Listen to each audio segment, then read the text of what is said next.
말씀 받겠습니다. 창세기 4장 25절에서부터 26절까지 말씀입니다. 창세기 4장 25절에서부터 26절까지 말씀입니다. 창세기 4장 25절에서부터 26절까지 다 차신 줄 알고 한 목소리로 하나님의 말씀 봉독하겠습니다. 시작. 아담이 다시 자기 아내와 동침함에 그가 아들을 낳아 그 이름을 셋이라 하였으니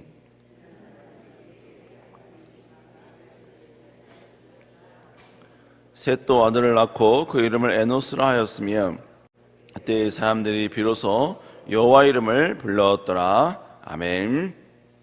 오늘 창세기 4장 25절에서부터 26절의 말씀을 가지고 비로소 여호와 이름을 부르다 라는 제목으로 함께 하는 말씀을 나누겠습니다. 오늘 창세기 4장 후반절에 보면 우리가 읽었던 본문의 내용이죠. 여기에 보면 두 개의 가문에 대해서 소개해주고 있습니다. 첫 번째 가문은 창세기 4장 16절에서부터 소개하는 가문인데요.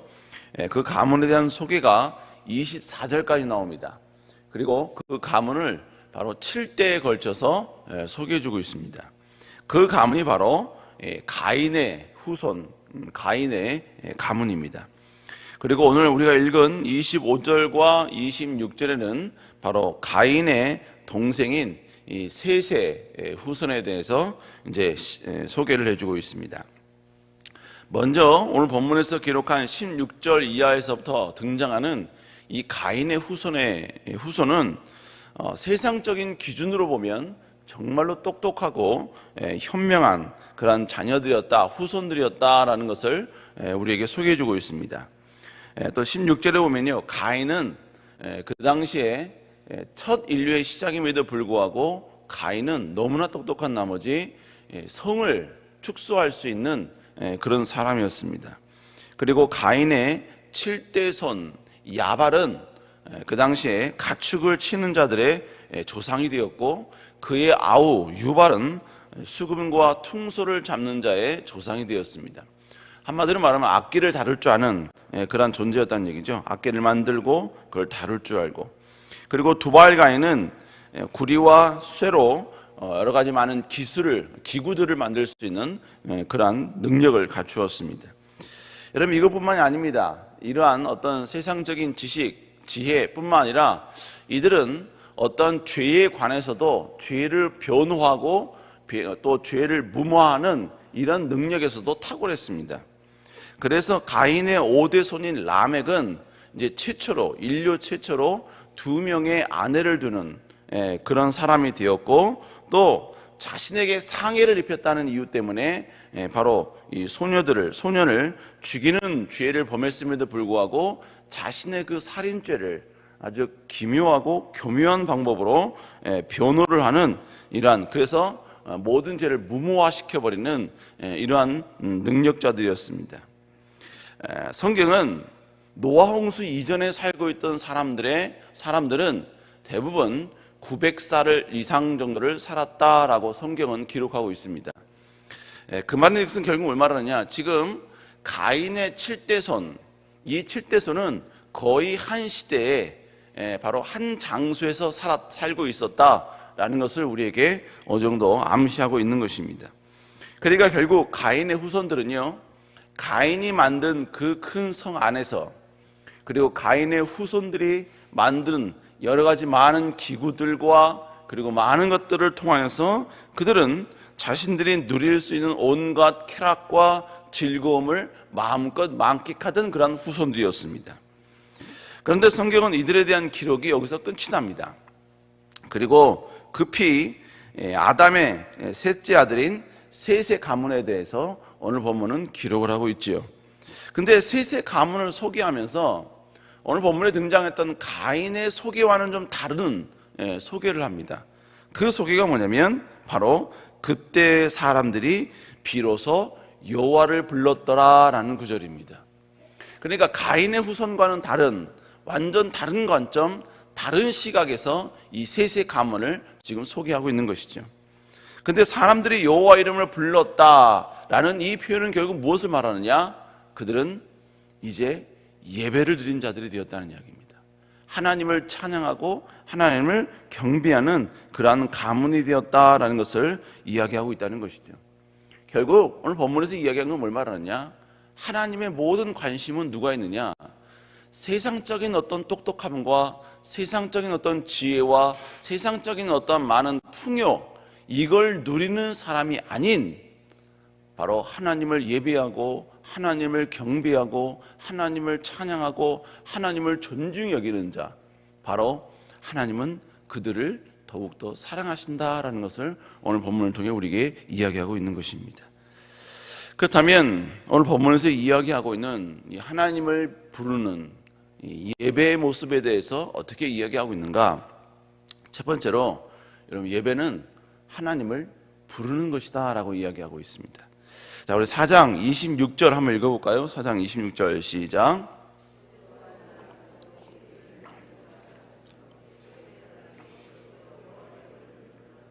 자, 후반절에 보니까 그때 사람들이 비로소 여호와 이름을 불렀다라고 표현을 하고 있죠. 그렇다면 여기서 여호와 이름을 불렀다라는 이 의미가 어떤 의미인가? 이 본문은 히브리어로 기록이 되어 있는데 이 불렀다라는 이 단어는 히브리어 가운데 카라라는 단어를 사용합니다. 원래 이 카라의 의미는 무언가 하나님께 간구하다, 무엇을 구하다라는 의미인데 이 카라라는 단어가 여호와의 이름과 함께 쓰일 때는요, 구하다는 의미가 아니라 바로 찬양하다라는 의미로 사용이 되어집니다. 그러니까 오늘 본문에 여호와 이름을 불렀다, 이 표현은 결국 뭘 말하느냐? 바로 여호와 이름을 찬양했다라는 의미인 것입니다. 바로 예배하는 것이죠. 우리가 예배에 대해서 여러 가지로 많이 정의할 수 있습니다. 그러나 오늘 본문에서는 예배를 어떻게 정의하고 있는가? 예배는 하나님을 부르는 것이고 하나님을 찬양하는 것이고 하나님을 경배하는 것이다 라고 이야기하고 있는 것입니다. 뭔가를 요구하기 이전에, 우리의 필요를 채우기 위해서 하나님께 뭔가를 요청하기 이전에 바로 하나님의 이름을 송축하고 하나님의 이름을 높이고 하나님의 이름을 경배하는 것, 그리고 오직 하나님만이 온 인류의 왕이 되시고 창조주가 되시고 구원자가 되심을 선언하고 선포하고 증거하고 외치는 것, 여러분, 이것이 바로 예배라는 것입니다. 하나님의 이름을 부르는 것. 근데 우리가 이 땅을 살다 보면요, 하나님의 이름을 부르기가 쉽지 않을 때가 있지 않습니까? 때로는 내 삶 가운데 어떤 어려움이 찾아왔어요. 고난이 찾아왔습니다. 여러분, 고난과 아픔이 찾아왔을 때 하나님의 이름을 찬양하고 하나님의 이름을 경배하는 것, 여러분, 이게 쉽지 않습니다. 오히려 하나님을 향하여 원망하는 것은 쉽지만 그 순간 내 삶 가운데 육체의 고통이 오고 환경 가운데 아픔이 오고 내가 원하고 소망하는 대로 무엇이 이루어지지 않을 때에는 여러분, 하나님의 이름을 경배하는 것이 쉽지 않다는 것이죠. 그러나 예배는 그 자리에서도 하나님을 경배하는 것입니다. 하나님의 내 삶을 어떠한 삶으로 인도할지라도, 지금 나의 환경과 여건이 어떠할지라도 하나님은 영광 받으셔야 될 분이시고 하나님은 경배해야 될 유일한 분이시고 하나님은 내 삶을 어떤 방향으로 인도할지라도 하나님은 오직 선하신 분이심을 선언하고 선포하는 것, 여러분, 이것이 예배라는 것입니다. 뿐만 아니죠, 여러분, 예배는 꼭 우리가 예배 시간에만 나와야 우리가 예배 드리는 것은 아닙니다. 물론 이것도 아름답고 거룩한 예배이지요, 예배의 모습이지요. 그러나 꼭 예배가 아닐지라도 아무도 없는 그 자리에서 내가 하나님을 예배하고 찬양한다면 여러분, 그 모습도 예배라는 것입니다. 우리의 직장에서, 여러분, 누구도 하나님을 찾지 않는 그 자리에서 비록 홀로 있지만 홀로 있는 그 자리에서 하나님을 경배하고 하나님을 찬양하고 하나님의 높으심과 일하심, 여기까지 인도하신 하나님을 증거하고 또한 외치고 고백하는 것, 여러분, 이것도 그 자리에서 홀로 하나님을 예배하고 경배하는 자의 모습이라는 것입니다. 여러분, 제가 미국에 있을 때 저희 딸이 학교를 가려면 제가 거의 40분 정도를 차로 라이딩을 해줘야만 했었습니다. 딸과 함께 차를 타고 가면서 이런저런 이야기를 합니다. 그리고 올 때에는 우리가 너무나 잘 아는 찬양, 웨이메이커라는 찬양 있죠. 주님을 경배합니다. 주는 약속을 지키시는 분, 그게 원래 의미가 웨이메이커입니다. 이거를요, 찬양을 틀어놓고 오면 약속을 지키시는 분, 그 다음에 기적을 만드시는 분, 그 다음에 어둠 가운데 빛이 되시는 분, 이 찬양을 하는데요, 막 눈에서 막 눈물이 막 흐릅니다. 마치 밖에서 폭우가 오는 듯이 그렇게 착각할 정도로 막 눈에서 막 눈물이 나고 막 감격에 막 찬 그런 찬양을 부른 적이 있었습니다. 40분 동안 오는 그 순간 아무도 차 안에는 없지만, 그러나 그런 순간 하나님을 예배하고 하나님의 이름을 부르고 하나님의 이름을 찬양하는 바로 그 모습이 바로 예배 자리고 예배의 모습이라는 것입니다. 사랑하는 여러분, 가인의 후손은 정말로 넉넉하고 풍요롭고 그리고 엄청난 지혜와 지식이 넘쳐나는 자들이었습니다. 그러나 그들은 자신들이 가지고 있는 그 능력과 지혜를 가지고 자신들의 성, 자신들의 즐거움을 위해 그 모든 걸 사용했습니다. 한마디로 말하면 하나님의 이름을 부르는 것, 하나님의 이름을 높이는 것을 바로 거부하고 거절했다는 것입니다. 그에 비하면 아담의 후손인 셋의 후손은 정말 보잘것없었습니다. 그러나 그들이 위대했던 것은 누구도 하나님의 이름을 부르지 않는 그 자리에서 하나님을 예배하고 하나님을 경배하고 하나님을 찬양했다는 것입니다. 하나님의 사람이란 바로 하나님의 이름을 부르고 하나님의 이름을 찬양하며 하나님의 이름을 송축하는 자들인 것입니다. 사랑하는 여러분, 이렇게 더욱더 하나님의 이름을 높일 수 있는 여러분 되시기를 주의 이름으로 축복합니다. 두 번째, 예배는 하나님을 부를 수 없는 상황에서 하나님의 이름을 부르는 것입니다. 26절 후반절에 그때의 사람들이 비로소 여호와 이름을 불렀더라 이렇게 이야기하고 있죠. 자, 여기서 그때의 사람들이 비로소라고 이렇게 나오는데, 이 단어를요 또 히브리어로 원문을 보면요 아즈후알이라는 단어를 사용했습니다. 아즈후알이라는 단어는 뭘 말하냐면 그때부터 여호와의 이름을 부르기 시작했다는 이야기예요. 그때부터 여호와 이름을 부르기 시작했다. 그래서 영어 성경에 보면요 오늘 본문을 어떻게 표현하고 있냐면 at the time he began 이라고 이야기하고 있습니다. 그러니까 그 시기부터, 그때부터 그들은 여호와 이름을 부르기 시작했다라는 의미죠. 이 말은 그 이전에는 여호와 이름을 부른 사람이 없었다는 이야기죠. 그러나 오늘 셋의 후손을 통하여서 그들은 결국 여호와 이름을 부르기 시작했다라는 것입니다.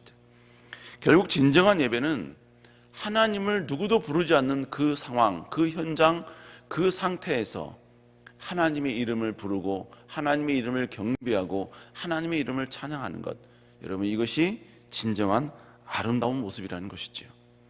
여러분 다니엘, 정말로 우리가 성경의 위인들 가운데 또 손에 꼽는 정말로 멋지고 아름답게 쓰임받는 그러한 모델로 우리가 인정하고 있는 사람이지요. 그러나 우리가 다니엘이 정말로 위대한 것은 새 나라가 바뀌었음에도 불구하고 그가 총리의 자리를 유지했다는 것, 여러분 그것이 다니엘의 위대함을 말해주는 척도가 아닙니다. 다니엘이 위대했던 것은 바로 어느 누구도 하나님을 예배하지 못하고 하나님을 부르지 않는 그 현장, 그리고 그 국가, 그 나라임에도 불구하고 그는 거기서 하나님의 이름을 외쳤다는 것입니다. 하나님의 이름을 불렀다는 거예요. 자신만 부른 게 아니라 자신의 모습을 통하여 자신이 섬기던 왕들이 똑같이 하나님의 이름을 높이고 하나님의 이름을 경배하고 하나님이 오직 온 인류 가운데, 온 세상 가운데 유일하신 신중의 신이라는 것을 고백하게 만들었다는 것, 여러분 그것이 다니엘의 위대함이라는 것입니다. 여러분, 그 당시 다니엘의 시대의 왕들은요, 절대 권력자들이지요. 그들이 결국 신이었습니다. 자신들을 신으로 만들고 모든 백성들로 하여금 자신을 신으로 추앙하게 만드는 그러한 왕들을 다니엘은요, 하나님이 위대한 왕이시고 위대한 신 중의 신이시라고 고백하게 만들었다는 것입니다. 아무도 하나님의 이름을 부르지 않는 그 상황, 그 상태에서 하나님의 이름을 부르는 것, 이것이 진정한 예배의 모습이라는 것입니다. 여러분의 가문 가운데, 아니면 여러분의 직장 가운데, 아니면 여러분이 있는 그 현장 가운데 누구도 하나님의 이름을 부르지 않아요. 그러나 그 상황에서 하나님의 이름을 부르는 것, 여러분, 그것이 진정으로 하나님이 인정하는 예배의 모습이라는 것입니다. 과거 제가 청년들과 함께 선교를 갔었습니다. 말레이시아를 갔었는데요, 그 말레이시아 선교사님은 저희 청년부들이 약간 좀 야성이 있다는 걸 좀 아시기 때문에 당신이 좀 개척하고 싶은 곳, 좀 어려운 곳, 쉽지 않은 곳, 그곳을 항상 저희 청년부들과 함께 들어갔습니다. 그때도 마찬가지였습니다. 이분께서 좀 힘든 거, 어려운 곳, 좀 핍박이 있는 곳을 저희 청년들과 함께 들어갔어요. 청년들은 들어가자마자 이제 처음부터 막 노방전도를 시작을 하거든요. 막 집집마다 들어가고, 또 그 원주민들은요, 좀 마음이 좀 순수해서 그런가 그냥 이렇게 똑똑똑하고 들어오란 말을 하지 않았음에도 불구하고, 또 뭐라고 앞에서 떠드는데 그게 무슨 소리인지 모름에도 불구하고 무조건 들어가도요, 전혀 이렇게 이렇게 두려워한다거나 무서워한다거나 막 그러지 않습니다. 이렇게 어색해하지 않고 오히려 막 반겨주고 막 그래요. 그런데 그 마을은 모두가 전부 다 핍박을 합니다. 거부를 해요. 그리고 그들에게는 어떤 비누나 이런 사탕이나 이런 걸 되게 좋아하거든요. 그런데 그런 걸 막 거부하고 저항하고 피하기 시작하고, 그리고 주면 보는 앞에서는 받은 척하지만 등을 돌리면 다 버려버리고, 심지어는 뒤에서 돌을 던지기도 하고 모래를 뿌리기도 하고 막 이런 일들이 있었던 그러한 지역이었습니다. 나중에 알고 보니까 그곳에 있는 추장이요, 기독교인들에 대해서 거짓 뉴스를 퍼뜨린 것이죠. 이 사람들은 바로 어린아이들의 골을 파먹는 애들이다. 기독교인들은 바로 인육을 먹는 그런 종족들이다. 이렇게 이제 소문을 잘못 퍼뜨린 것입니다. 원주민들에게 있어 추장은 거의 절대 권력입니다. 어찌됐든 그럴지라도 계속해서 복음을 전했어요. 그런데 누구도 받아들이지 않는 겁니다. 원래 여러분 선교의 어떤 프로세스는요, 그렇게 나아가서 수많은 사람들에게 복음을 전하고 그들과 함께 손을 잡고 그들과 함께 팔짱을 끼고, 그리고 막 어린아이들 막 몰듯이 이렇게 데리고 와서 한 공터에 그들을 모아서 거기서 다시 한번 청년들이 3, 4개월 동안 준비했던, 대부분 다 복음이 녹아있는 그러한 율동이나 찬양이나 이 모든 걸 보여주거든요. 그리고 다시 한번 설교를 통해 예수 그리스도를 고백하게 만드는데 한 명도 안 온 겁니다. 한 명도 안 온 거예요. 그러니까 청년들이 눈치를 보기 시작하는 거예요. 한 명도 안 왔는데 여기서 찬양 준비를 해야 되나? 한 명도 안 왔는데 뮤지컬 하기 위해서 막 옷을 갈아입고 막 분장을 해야 되고 막 그래야 되거든요. 이걸 꼭 해야 되나? 한 명도 안 왔는데, 거기 태권도 막 이런 게 있거든요. 태권도 준비를 해야 되나? 격파를 해야 되나? 아이들이 말은 안 하지만 서로 눈치를 보면서 계속 그러고 있는 겁니다. 이게 이대로 갔다가는 아무것도 안 될 것 같더라고요. 그래서 청년들 다 불러 모았습니다. 그리고 그들에게 이야기했습니다. 이곳에서는 단 한 번도 하나님의 이름이 불리운 적 없고, 이곳에서 어느 누구도 하나님을 찬양한 적이 없는 곳이 바로 이곳이다. 하나님이 천지를 창조한 이래 한 번도 이곳에서 하나님의 이름이 높아진 적이 없다. 우리는 먼 길을 왔고 비행기를 6시간 타고 왔고 이곳에서 이 모든 걸 하기 위해서 바로 몇 개월 동안 준비를 하고 기도를 했지만, 하나님을 한 번도 예배하지 않은 이곳에서 하나님을 예배하려는 목적으로 우리는 이곳에 모였다. 어느 누가 오지 않아도 우리는 이곳에서 하나님을 예배한다. 최초로 하나님을 경배한다. 이곳에서 하나님이 왕이심을 선포한다. 그러자 청년들이요, 이곳에서 왜 우리가 찬양해야 되는 이유를 발견하기 시작을 했고, 우리가 이곳에서 뮤지컬을 해야 되는 그 모든 목적을 그들은 발견하기 시작을 한 것이죠. 그래서 사람은 없었어요. 아무도 없었습니다. 그러나 그들은 찬양하면서 하나님의 이름을 높이기 시작을 합니다. 찬양하면서 그들은 울기 시작을 합니다. 여러분, 뮤지컬을 하면서 아무도 보지 않는데 그들은 뮤지컬을 하면서 바로 하나님을 높이기 시작을 해요. 뮤지컬 하는 가운데요, 예수님의 뭡니까 채찍질하는 로마 군병을 하는 그런 역할을 하는 애가 있었거든요. 예수님을 채찍질하면서 울기 시작을 합니다. 예수님을 막 공격하는 사단 역할을 하는 애가 있어요. 가면을 쓰고 검은 옷을 입고 뭡니까 막 그렇게 활동을 하는 애였습니다. 그런데요, 혼자 멀거니 서 있는 그 씬이 있는데 그 씬을 할 때 이 청년이 막 어깨를 들썩이면서 고개를 떨구고 있어요. 그는 가면 뒤로 하나님을 예배한다는 것 때문에 울고 있었던 것입니다. 하나님을 예배하는 것, 누구도 하나님의 이름을 부르지 않는 이 현장에서 하나님을 찬양하는 것, 그들은 그곳에서 진정으로 하나님을 예배하는 순수한 예배자가 되었던 것이죠. 사랑하는 여러분, 물론 결국은요, 그렇게 하나님을 예배하니까 얘네들도 우리가 좀 이상해 보였었나 봐요. 추장의 말을 거역하고 조금씩 사람들이 오기 시작했고, 결국은 지금은 그곳에 교회가 세워져 매 주일마다 하나님을 예배드리고 있습니다. 사랑하는 여러분, 하나님을 예배하지 못하는 그 현장, 그 자리에서 하나님을 예배하는 것, 여러분, 이것이 하나님의 진정으로 원하는 예배자의 모습인 것입니다. 여러분 가정에서 예배자가 되시고, 여러분 직장에서 예배자가 되시고, 여러분 걸을 때 예배자가 되시고, 누구도 하나님이 찾지 않는 그 자리에서 하나님을 예배함으로 하나님이 인정하는 예배자가 될 수 있기를 다시 한번 주의 이름으로 축원합니다. 기도하시겠습니다. 사랑과 충만하신 주님, 다시 한번 저희들 하나님을 예배하는 예배자로 다시 한번 거듭날 수 있도록 여호와의 역사하여 주시옵소서. 하나님, 더불어 한국교회가 힘이 든다고 합니다.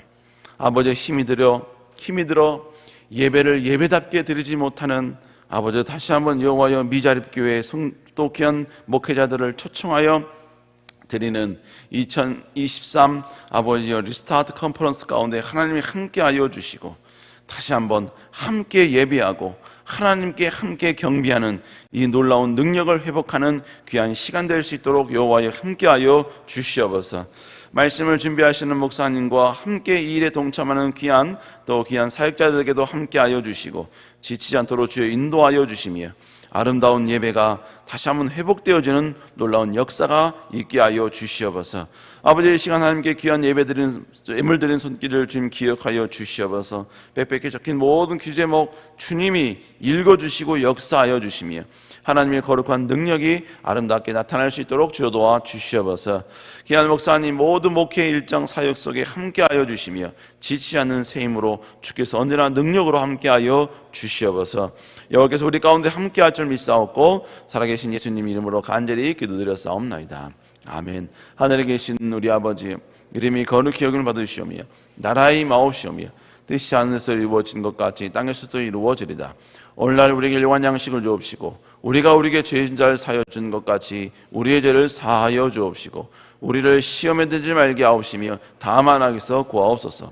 대개 나라와 권세와 영광이 아버지께 영원히 있사옵나이다. 아멘. 우리 시간 다같이 하나님께 간절히 기도하기 원합니다. 하나님, 특별히 2월 2023 아버지 리스타트 컨퍼런스 가운데 하나님 함께하여 주시고, 다시 한번 예배의 감격을 회복하는 아름다운 컨퍼런스 될 수 있도록 주여 인도하여 주시옵소서. 말씀을 전하시는 귀한 목사님 능력을 더하여 주시고, 한마디 한마디가 다시 한번 그곳에 모인 모든 목회자들 마음 가운데 예배 회복의 감격이 넘쳐날 수 있도록 주여 역사하여 주시옵소서. 우리의 모든 기도 제목에 하나님의 은혜 내려 주시옵소서. 우리 시간 주일 치고 하나님께 간절히 기도합니다. 주여, 주여, 주여. 사랑과 충만하신 주님, 아버지, 다시 한번 아버지 2023 아버지 리스타트 컨퍼런스 가운데 하나님 함께하여 주시옵소서. 이 컨퍼런스를 통하여 다시 한번 아버지 대한민국의 예배가 회복되게 하여 주시고, 예배의 감격이 넘쳐나게 하여 주시며 예배에 대한 뜨거운 사모함과 뜨거운 열정이 넘쳐날 수 있도록 주도하 주시옵소서. 이 모든 것 지휘하시는 귀한 목사님 여호와께서 한 능력을 함께하여 주시며 아버지 목사님의 메시지를 통하여 수많은 성도들 수많은 아버지 목회자들 마음속에 새로운 불의 역사가 임할 수 있도록 주여 인도하여 주시옵소서. 주님 다시 예배자로 거듭나게 하옵시고 예배자로 회복되어지게 하여 주시옵소서.